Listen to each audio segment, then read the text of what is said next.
Higit pa sa traffic violation ang nabisto sa ilang sinitang truck sa Quezon City.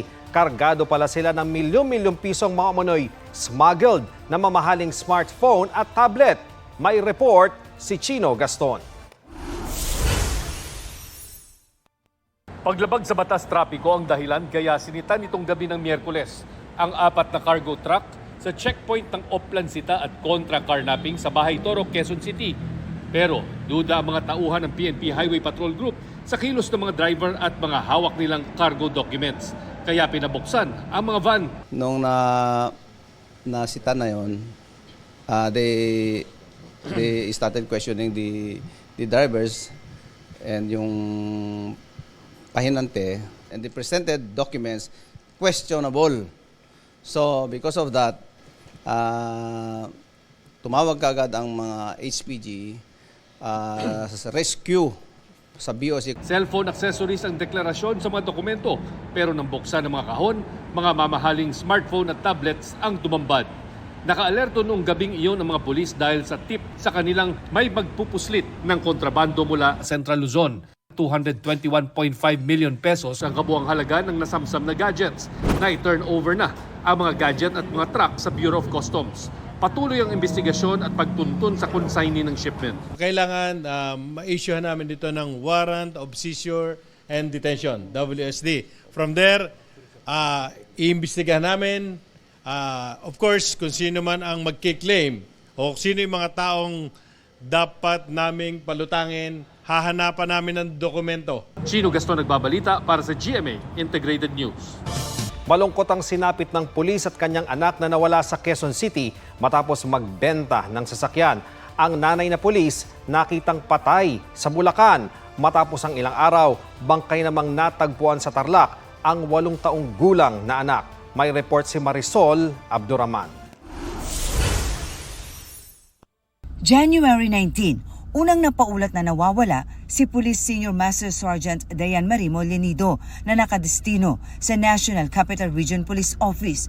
January 24, nakita siyang patay sa gilid ng bypass road sa Pulilan, Bulacan. Nakabalot sa garbage bag at binaril sa ulo. Tinitingnan lang natin kung talagang doon ba siya binaril or before siya dinala sa Pulilan, patay na siya. Sa investigasyon ng Special Investigating Task Group, huling nakausap ng mga kaanak si Molinido noong January 16. Nagbenta raw siya noon ng sasakyan sa Quezon City, kasama ang 8 taong gulang na anak at dala ang 400,000 pesos na pinagbentahan ng kotse kasama ang ahente. Pero hindi na nakauwi ang mag-ina. Inaanak po ng victim sa kasal itong agent po. Yung trust po is nandun since kakilala po ni victim itong si agent po. So yun po, siya po yung naging middleman dun sa transaction po niya nung pagbebenta ng sasakyan. Itinuturing na person of interest ang ahente. Sa bisa ng search warrant, pinasok ang bahay niya noong January 28. Doon kasi huling nakitang buhay si Molinito. May nakita raw ng mga bakas ng dugo sa bahay. For confirmatory pa po yun kung ito po ba ay human blood. Ima-match po sa DNA po ng victim.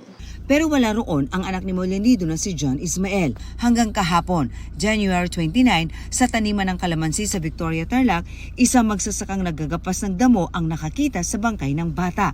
Nakadapa at nakabalot sa plastic.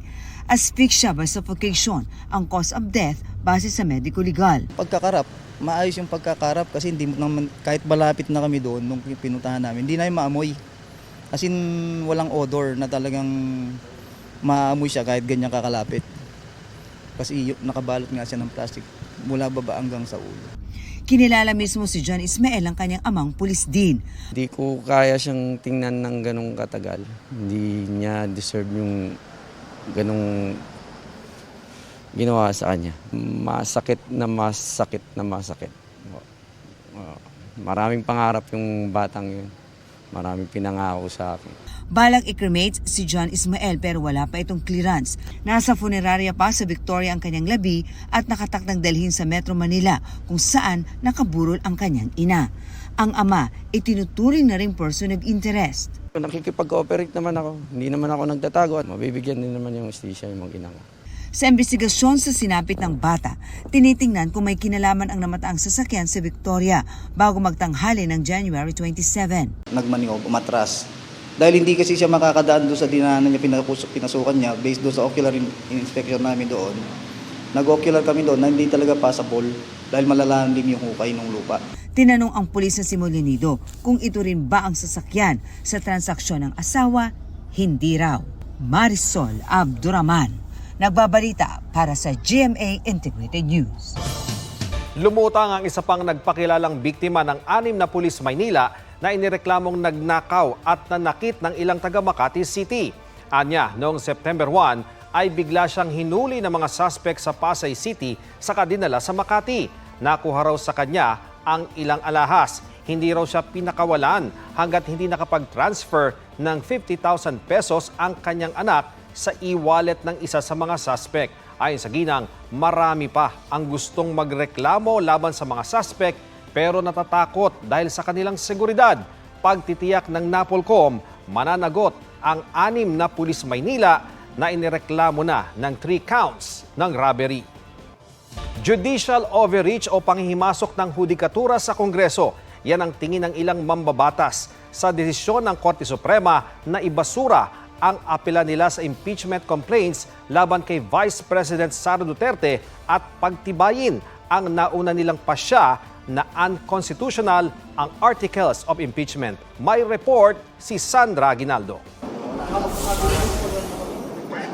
Unconstitutional ang articles of impeachment laban kay Vice President Sara Duterte na inihain noong 2025.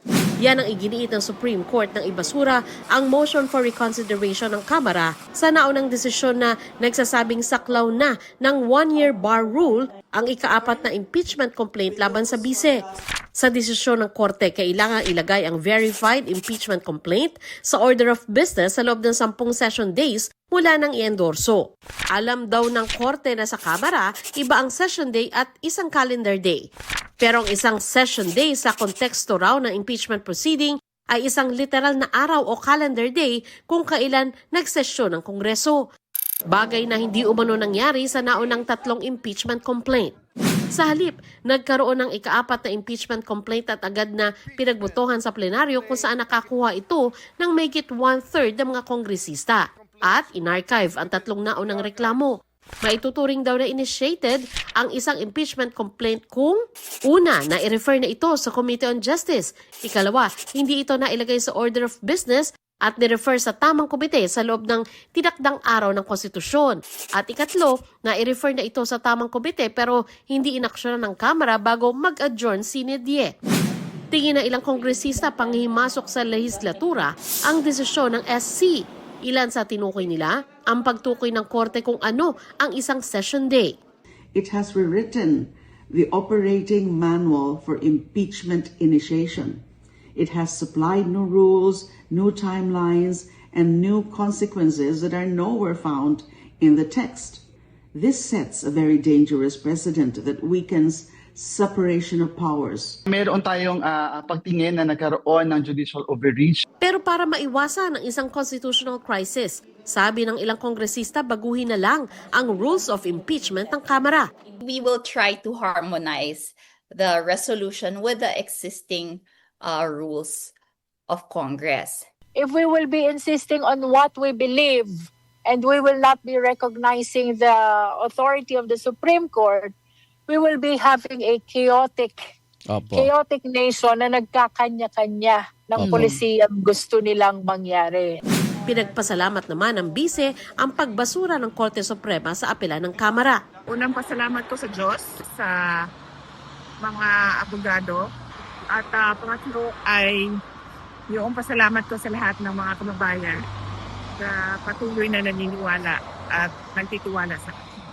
Gayunman, binanggit ng Korte Suprema na hindi nila inaabsuelto si Duterte sa mga paratang laban sa kanya. At ayon sa Korte, sa February 6 matatapos ang 1-year bar. Kaya inaasahan na umano ni Duterte ang mga panibagong tangkang sampahan siya ng impeachment complaint. Bagay na nabanggit na rin na planong gawin ng Makabayan Bloc. Hindi lang ngayong taon na ito, dahil sigurado kapag hindi sila nakapag-file ngayong taon, susunod na taon at hanggang matapos ang aking termino, Sandra Aguinaldo nagbabalita para sa GMA Integrated News. May aso na namang pinana sa Bacolod City at pasintabi po sa mga manonood, ipinasara ang isang dugyot na kainan sa Northern Samar matapos may makitang mga uod sa tinda. May report si Joseph Morong. Nauna pang papakin ng mga uod ang fried chicken na ito na nabili ng isang netizen sa isang karinderya sa Katarman, Northern Samar. Ipinost ito ng customer at umabot sa lokal na pamahalaan. Nang inspeksyonin ng mga otoridad ang tindahan, tumambad sa kanila ang isang maruming freezer. Saan namakmak naman ang basura sa bakuran. Ipinasara na ang dugyot na kainan. Muli itong i-inspeksyonin bago payagang mag-operate ulit.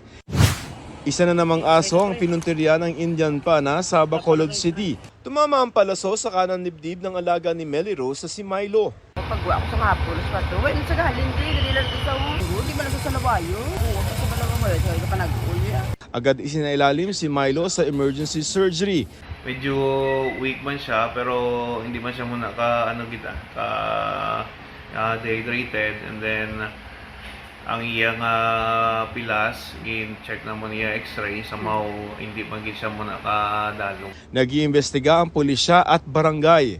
Agin request mo nato ng aton mga residents dito sa dalong nga area nga kung may nasiptatan sila magpabalo sila. We condemn together with CAP ang ini nga mga animal cruelty actions. Sa Santa Barbara, Iloilo, na-trap sa naglokong elevator ang 7 empleyado ng DILG Region 6 na pabalik na noon sa kanilang dorm. Sinagip sila ng mga respondeng bumbero. Joseph Morong nagbabalita para sa GMA Integrated News. Tiwala ang kampo ng dating beauty queen na si Samantha Panlilio na mababasura ang reklamo sa kanya ni alias Totoy, ang dating driver at personal assistant ni Rian Ramos. Ayon sa mga abogado ni Panlilio, hindi pa nababasa ng kanilang kliyente ang reklamo laban sa kanila ni Rian Ramos at Michelle D. Pero gawa-gawa lamang naman daw ang reklamo kaya naniniwala raw siyang madidismiss ito. Nirefile na rin daw nila ang reklamong qualified theft kay alias Totoy na nauna nang na-dismiss. Makikipag-ugnayan daw sa mga kinaukulan ang kanilang kliyente para malinis ang kanyang pangalan. Magdadalawang linggo ng balot ng takot ang ilang taga Sultan Kudarat. Nililindol kasi sila.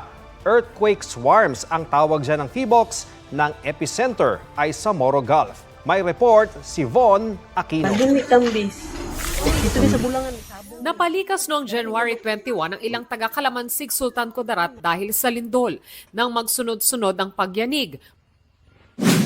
May ilang residenteng umakyat ng bundok para raw makaligtas sakaling magka-tsunami. Ito yung mga kasama namin guys. Dito na kami sa pinakatuktok ng bundok. As of January 29, nasa 7,000 residente ang lumikas ayon sa Kalamansig DRRMO. Yumanig din sa bayan ng Lebak kaya pinalikas sa mga residente.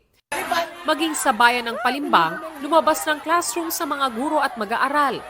Ayon sa PHIVOLCS, sa ilalim ng Moro Gulf ang epicenter ng pagyanig. Lagpas 2,700 na ang na-record na lindol doon mula January 20. Mahigit 800 ang naiplat ng PHIVOLCS at 79 ang naramdaman, naglalaro sa pagitan ng magnitude 1.3 at 5.9. Earthquake swarm ito ayon sa PHIVOLCS, mga pagyanig sa magkakalapit na lugar sa isang rehiyon sa magkakalapit na oras. Ang paggalaw ng Cotabato Trench ang nagdulot ng magnitude 8 na Moro Gulf quake at tsunami noong August 17, 1976 na puminsala sa Sultan Kudarat at iba pang lugar sa Mindanao. Di bababa sa 5,000 ang namatay o nawala noon. Based on history sa 1976 earthquake, maraming namatay dahil we are unaware. Ating gabi yun na hindi natin napaghandaan. So ngayon, ang ginagawa natin, instead na hintayin yan, inalis namin yung mga tao na nakatira sa dalampasigan. Hindi pa masabi ng PHIVOLCS kung mauulit ang Moro Gulf quake at tsunami. ngayon, bumababa yung seismicity per day, yung earthquakes per day. Magkakaroon lang tayo ng tsunami if magkaroon ng magnitude 6.5 and above na lindol na shallow. Paalala ng FIVOX sa publiko, mag-duck cover and hold. At sa mga nasa tabing dagat, kung may mapansing pagbabago sa tubig, dapat lumikas agad kahit wala pang tsunami alert. Von Aquino nagbabalita para sa GMA Integrated News. Jenilyn Mercado at Dennis Trillo, handa na bang sundan ang bunsong si Dylan? Bibigyan kami ulit ng isa pa, bakit hindi? Pero sa ngayon, nakafocus kami talaga kay Dylan. Atensyon. Ang sarap tumutok para talagang kompleto lahat ng mga kailangan niyang malaman, matutunan. Ang sweet moments ng kapuso couple, Roberta Bobby Enriquez, will you marry me? lumabas din sa pasabog na ending ng Sanggang Dikit for Real ngayong gabi.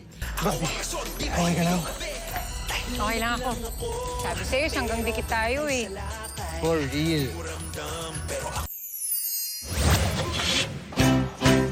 Isang araw.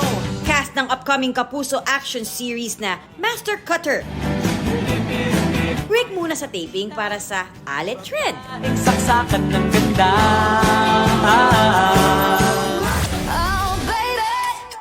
Kulitan moments ni Julie Ann San Jose at Raver Cruz sa Abu Dhabi, aliw sa netizens.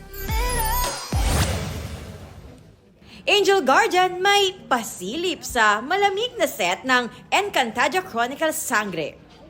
Athena Imperial nagbabalita para sa GMA Integrated News.